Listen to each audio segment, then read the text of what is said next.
Assalamualaikum warahmatullahi wabarakatuh. Perkenalkan, nama saya Salwa Yusria Halimah dengan nomor pokok mahasiswa 20502016, Prodi Pendidikan Ekonomi, Universitas Pasundan. Pada kesempatan kali ini, saya akan menjelaskan tentang lembar kerja individu saya yang telah saya kerjakan pada mata kuliah Profesi Pendidikan dalam penulisan KTI. Sebelumnya, dalam pembuatan KTI ini terdapat dua lembar kerja, yaitu lembar kerja individu dan lembar kerja kelompok. Sekarang saya akan menjelaskan tentang lembar kerja individu saya terlebih dahulu. Saya berperan dalam lembar kerja individu ini, yaitu membuat kesimpulan dari solusi efektivitas pembelajaran blended learning di masa new normal ini dengan faktor penyebab efektivitas pembelajaran blended learning di masa new normal. Yang pertama, saya akan menjelaskan dulu solusi efektivitas pembelajaran blended learning di masa new normal ini, yaitu dapat mengkombinasikan pembelajaran secara konvensional atau tatap muka dengan pembelajaran yang menggunakan media komunikasi daring seperti WhatsApp, Google Meet, Zoom, atau yang lain sebagainya yang bisa membuat pembelajaran menjadi efektif. Sebab di masa pandemi COVID-19 ini, peserta didik sekarang terbiasa oleh jaringan media. Lalu,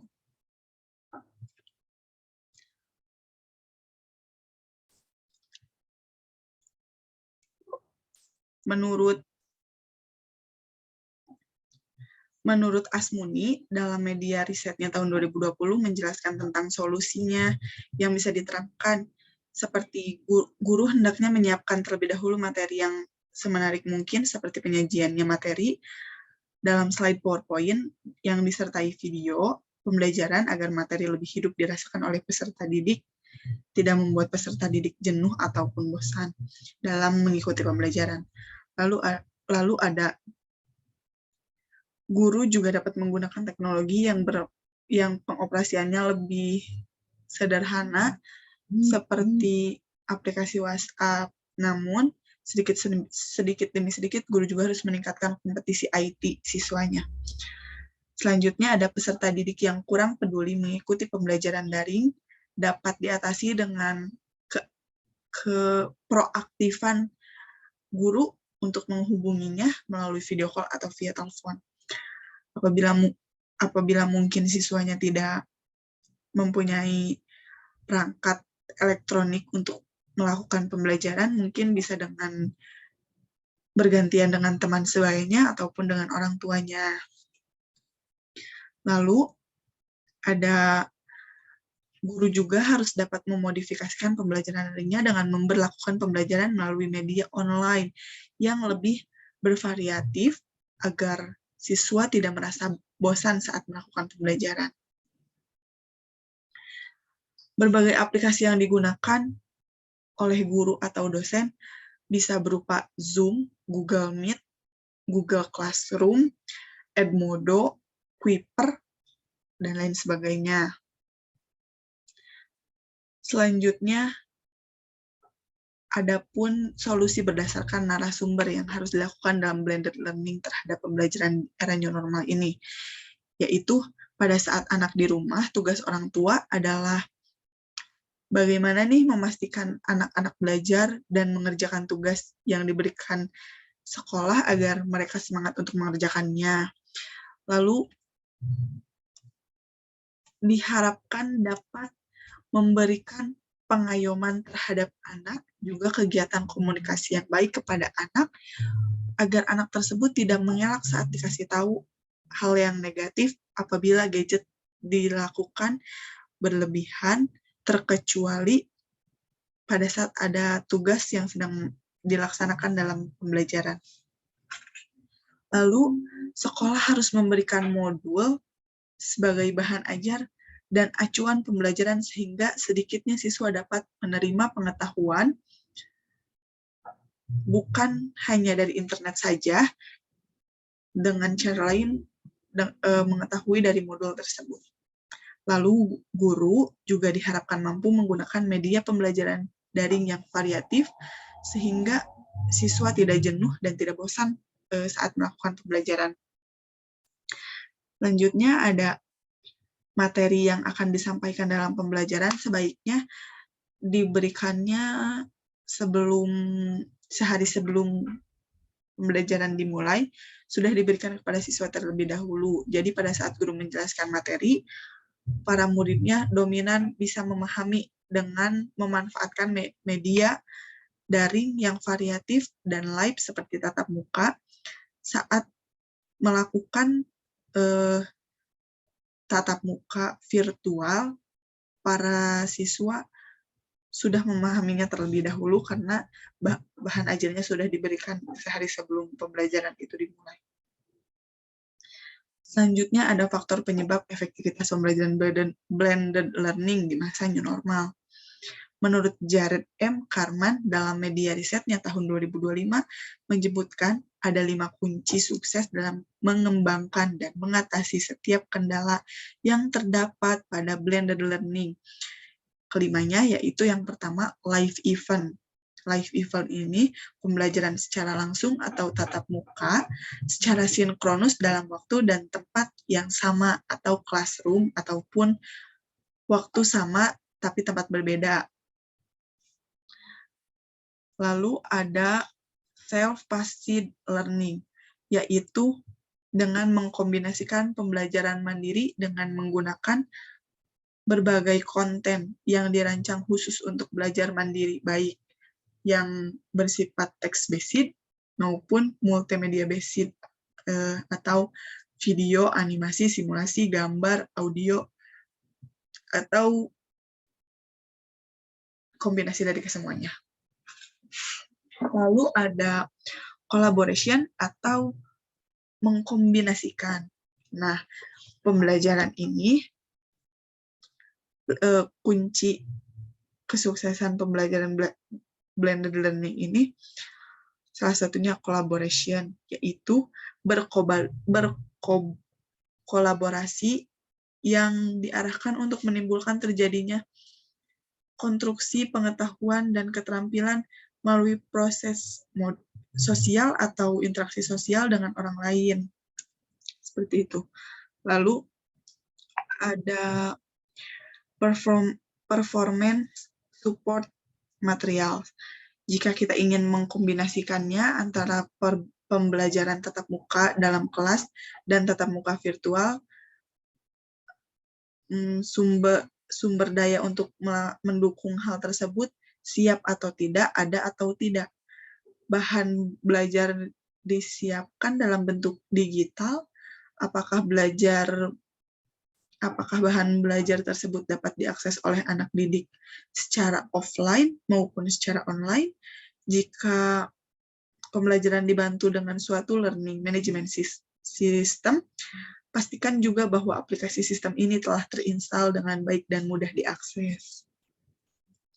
Nah, mungkin itu yang barusan saya paparkan, itu lembar kerja individu yang telah saya kerjakan. Lalu selanjutnya saya akan memberi gambaran yang teman-teman saya juga kerjakan dalam lembar kerja kelompok ini. Nah, yang pertama ada pandangan umum sesuai dengan tema, yaitu blended learning, efektivitas pembelajaran blended learning di masa new normal ini, yang disampaikan oleh rekan saya, yaitu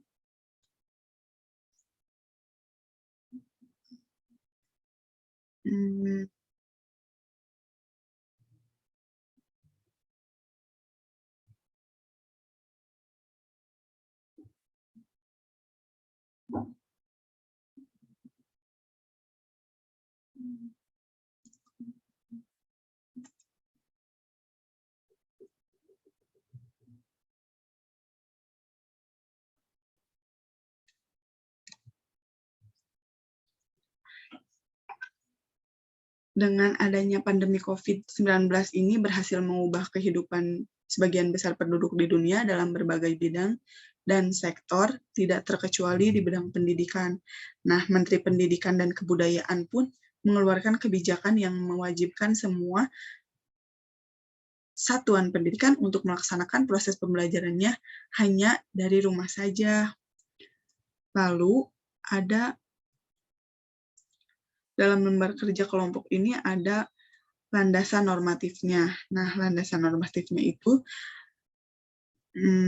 menjelaskan bahwa pendidikan merupakan suatu proses kegiatan dari universal di dalam kehidupan manusia.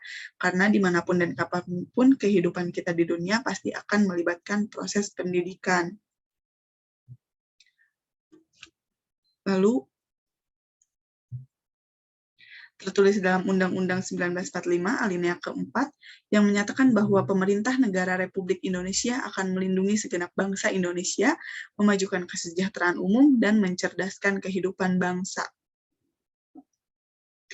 Pendidikan ini pun dapat dilakukan dengan cara yang tertulis pada Undang-Undang Nomor 20 Tahun 2003 Ayat 3 tentang sistem pendidikan nasional yang berisikan tujuan untuk mengembangkan potensi peserta didik agar menjadi manusia yang beriman dan bertakwa kepada Tuhan Yang Maha Esa, berakhlak mulia, sehat, berilmu, cakap, kreatif, mandiri, dan menjadi warga negara yang demokratis, serta tanggung jawab.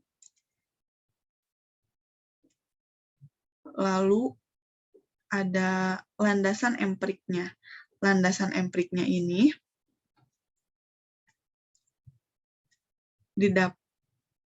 dalam proses pembelajaran daring,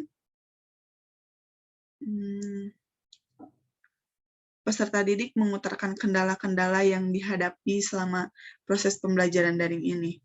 Yang pertama, beberapa siswa lebih paham jika dijelaskannya langsung oleh guru secara tatap muka utuh datang ke sekolah. Yang kedua, kendala teknis seperti koneksi internet yang buruk. Yang ketiga, belajar mandiri di rumah membuat semangat peserta didik lebih berkurang karena tidak ada teman, tidak ada guru langsung yang menjelaskan. Yang keempat, tidak semua peserta didik memiliki fasilitas pembelajaran daring, misalnya seperti peserta didik tidak memiliki HP Android. Lalu yang kelima, beberapa guru dalam memberikan materi kurang lengkap sehingga mengganggu proses pemahaman pada peserta didik. Selanjutnya ada landasan normatif. Landasan normatif ini,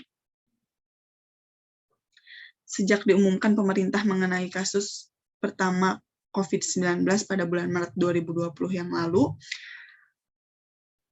pembelajaran jarak jauh yang sudah tertulis dalam Undang-Undang Republik Indonesia Nomor 20 Tahun 2003 Pasal 31 bagian ke-10 tentang pendidikan jarak jauh yang berbunyi ayat 1, pendidikan jarak jauh diselenggarakan pada jalur, jenjang, dan jenis pendidikan.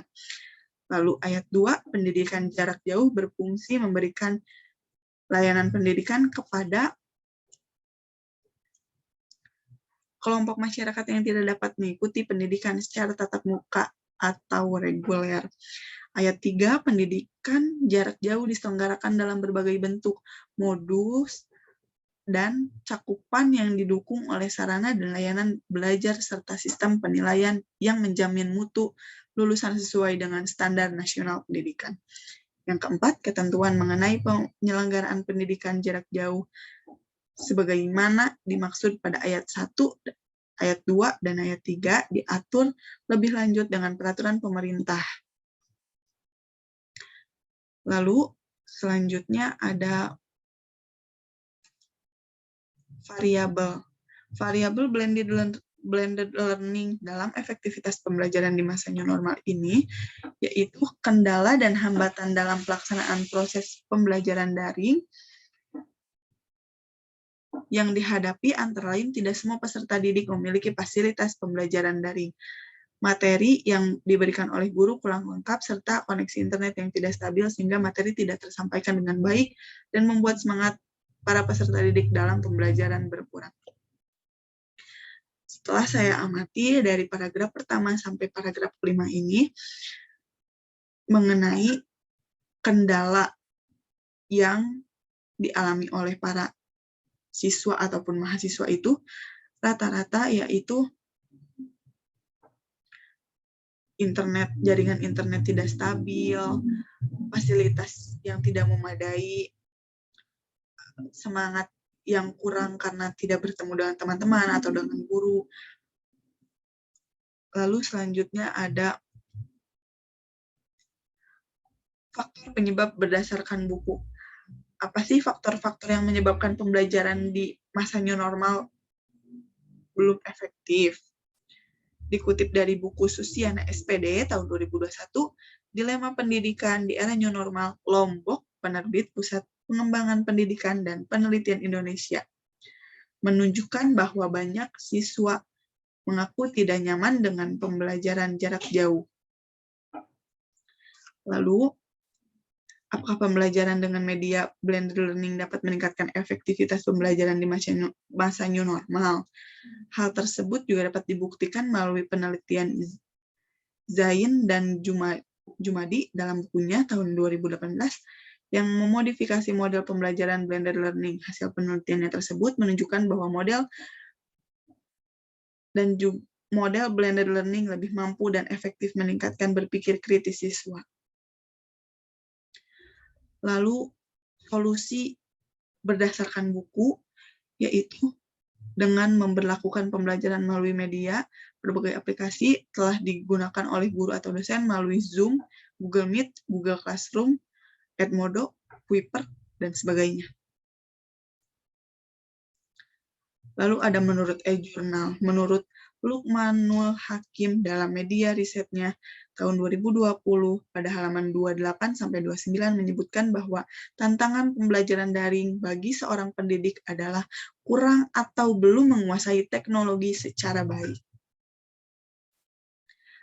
Lalu, pembelajaran dengan menggunakan blended learning di era new normal saat ini merupakan metode pembelajaran yang efektif diterapkan. Lalu ada solusi dari berdasarkan jurnal dengan menggunakan platform pembelajaran yang sesuai, karena dengan penelitiannya Lukmanul Hakim mendapatkan hasil survei sebesar 46,4% memilih menggunakan aplikasi WhatsApp dalam pengajarannya.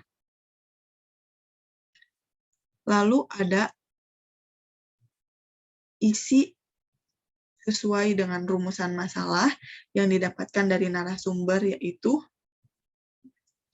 pola penyelenggaraan pendidikan mengalami pergeseran seiring dengan adanya pandemi COVID-19. Berimplikasi kepada metode-metode pembelajaran yang harus disesuaikan dengan kondisi tersebut. Terkait masalah tersebut, ada hal yang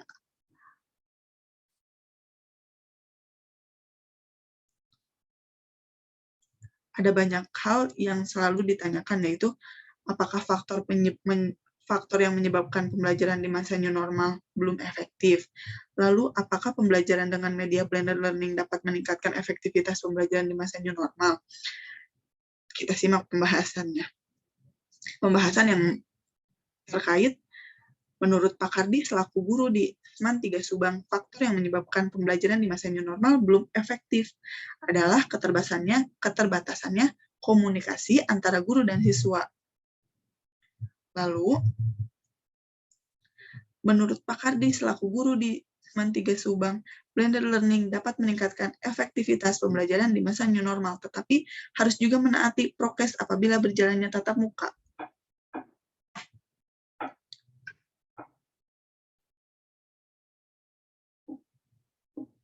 Lalu,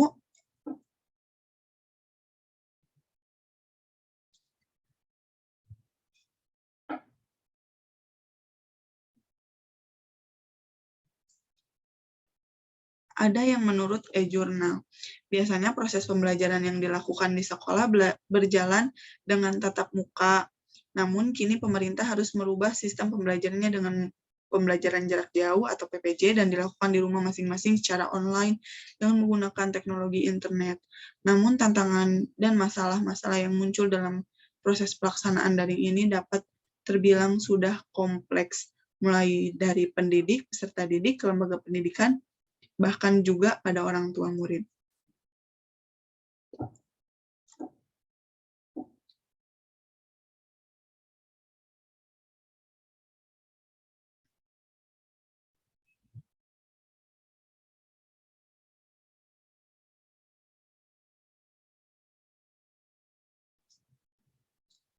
Lalu selanjutnya ada daftar pustaka. Di dalam daftar pustaka ini adalah hasil dari sumber-sumber yang teman-teman saya dan saya dapatkan untuk didiskusikan. Dari mulai landasan pandangan umum yang sesuai dengan tema, hingga faktor penyebab menurut e-jurnal, e-book, ataupun yang lainnya, dibuat menjadi daftar pustaka. Mungkin cukup sekian penjelasan saya. Bila ada yang kurang dan ada yang salah, mohon dimaafkan. Wabillahi taufik wal hidayah. Wassalamualaikum warahmatullahi wabarakatuh.